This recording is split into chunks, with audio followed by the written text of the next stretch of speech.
Hello students, कैसे हो।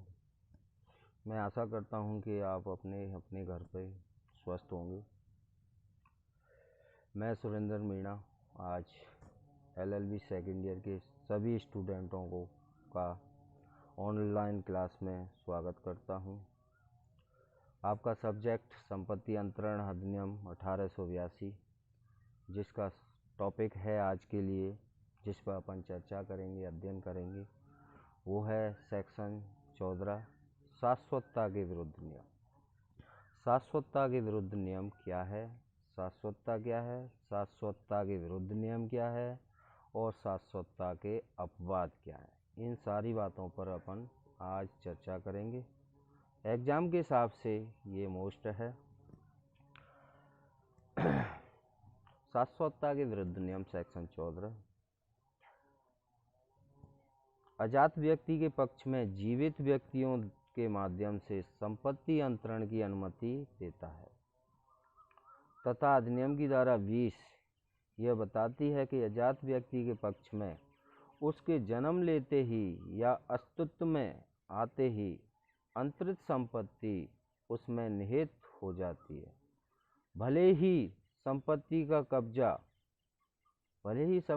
का कब्जा अजात व्यक्ति को जन्म के बाद कभी भी दिया जाए।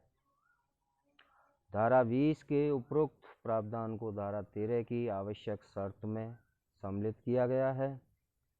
अर्थात सामान्य नियम यह है कि जैसे ही अजात व्यक्ति का जन्म होगा, संपत्ति उसमें निहित हो जाएगी। परंतु क्या इस सामान्य नियम का कोई अपवाद हो सकता है? टीपी एक्ट की धारा 14 में सामान्य नियम का अपवाद बताया गया है, यानी कि सेक्शन 13 का अपवाद 14 में बताया गया है, जिसके अनुसार अजात व्यक्ति के पक्ष में शाश्वतता की शर्त के अनुसार संपत्ति निहित हो सकती है, जो अजात व्यक्ति के जन्म से लेकर 18 वर्ष तक हो सकती है।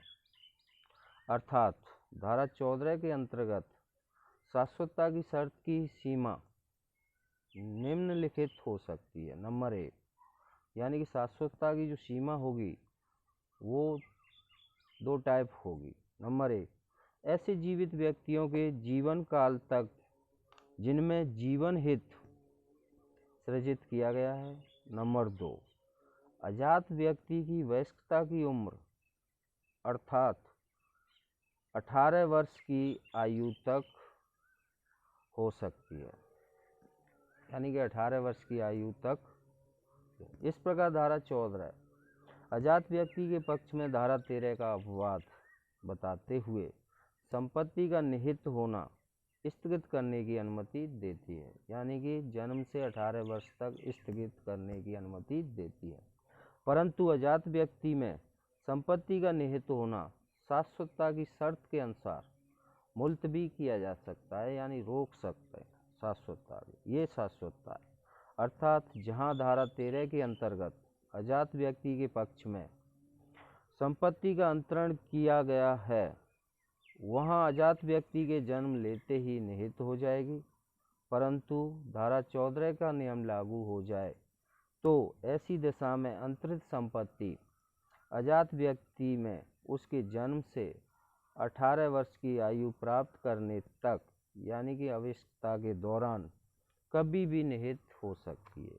ये सेक्शन 14।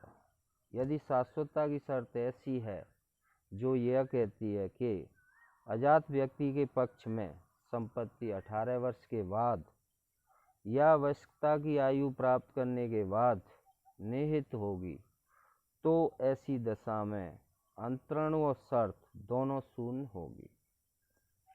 ठीक। अब आता है सेक्शन 14 का उद्देश्य क्या है। उद्देश्य, शाश्वतता के विरुद्ध नियम का उद्देश्य क्या है। प्रत्येक व्यक्ति ये चाहता है कि उसका नाम संपत्ति के साथ हमेशा जुड़ा रहे।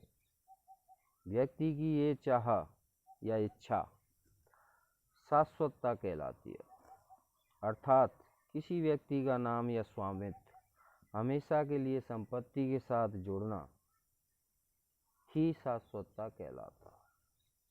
अतः यह कहा जा सकता है कि शाश्वतता के अंतर्गत संपत्ति का अंतरण नहीं हो सकता, क्योंकि ऐसी संपत्ति अंतरण का विषय नहीं होती। इस प्रकार शाश्वतता संपत्ति के अंतरण को अवरुद्ध करती है। यदि संपत्ति का अंतरण रुकता है तो समाज व राष्ट्र का विकास नहीं हो सकता, क्योंकि समाज और राष्ट्र के सामाजिक आर्थिक विकास के लिए यह जरूरी है, आवश्यक है कि संपत्तियों का अंतरण किया जाए। इसी कारण से इस अधिनियम में धारा 14 को जोड़ा गया है ताकि शाश्वतता को रोका जा सके, और इसी को शाश्वतता के विरुद्ध नियम कहते हैं। उपरोक्त सभी बातों का अध्ययन करने के बाद यह कहा जा सकता है कि शाश्वतता आर्थिक संसाधनों के केंद्रीकरण की ओर इशारा करती है, मतलब एक जगह करने का इशारा करती है शाश्वतता, जो संविधान के आर्टिकल 39 के विपरीत है, यानी कि जो संविधान के अनुच्छेद 39 के विपरीत है। अतः शाश्वतता को रोका जाना जरूरी है। धारा 14 को शाश्वतता के विरुद्ध नियम कहते हैं, क्योंकि यह एक निश्चित अवधि तक ही शाश्वतता की अनुमति देती है, उसके बाद यह शाश्वतता के विरुद्ध है, अर्थात शाश्वतता का विरोध करती है। सेक्शन 14 धारा 14 में दी गई अवधि, धारा 14 में दी गई अवधि जहाँ तक शाश्वतता मान्य है, परंतु उस अवधि से भी अधिक अवधि तक संपत्ति को कुछ परिस्थितियों में रोका जा सकता है।